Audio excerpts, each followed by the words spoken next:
You've probably heard the saying that 70% of all communication is portrayed through body language. Think about it. Before someone even opens their mouth, we already start assuming what they're like just from the way they carry themselves. That's why in this video, you're going to learn exactly how to portray confident, attractive, and respectable body language. We're going to cover everything from your feet to the expressions on your face, and we're going to make sure you have a full understanding of why certain types of body language are good and why certain types are bad. So starting with the feet, you want to make sure that your feet are shoulder length apart with your toes pointing outward. Why? Well, the rule of thumb when it comes to body language is that closing off your body is associated with nervousness and fear. Hypothetically, if someone was about to hit you, your instinct would be to close off your body to cover your organs and genitals. Open body language, on the other hand, is associated with feeling relaxed, calm, and confident. So having your feet apart, toes pointing outwards is open, while having them together, pointing inwards, is closed.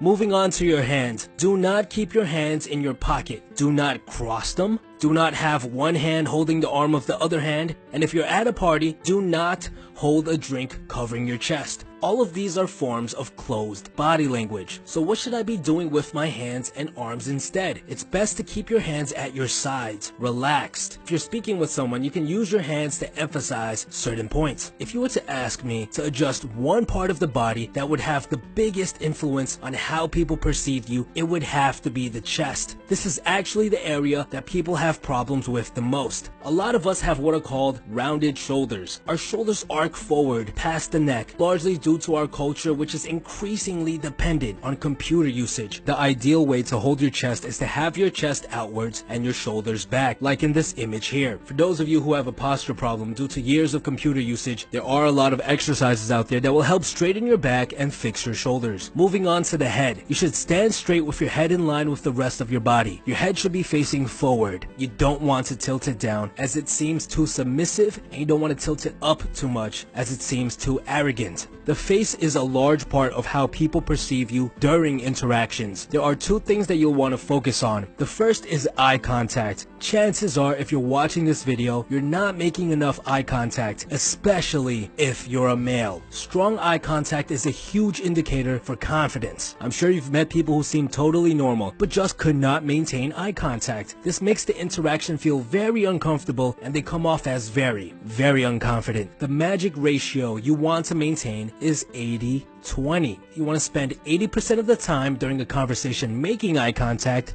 and 20% of the time letting your eyes wander. This way you seem very confident, very interested in what the other person is saying, but at the same time you don't come off as creepy. The second thing you want to focus on is your smile. Do not have one of those giant teeth showing smiles plastered on your face 24/7 because, well, it actually seems nervous. These smiles seem forced and fake. Instead, it's best to have a subtle grin, like you're having a good day. This projects an aura of happiness, but seems genuine and not forced. Now, don't get me wrong, it's perfectly okay to smile with your teeth, but save it for those special occasions. Now that we've covered what good body language looks like, let's talk about how you should move your body. The rule of thumb when it comes to movement is slow, slow, slow. The slower you move, the more confident you seem. A lot of us are prone to fast, fidgety movements. You know, we like to touch our face or play with our hands, and this just screams, I'm nervous. It makes you look like you're on the edge all of the time. The reason we want to stray away from nervous behavior so much is that emotions get transferred.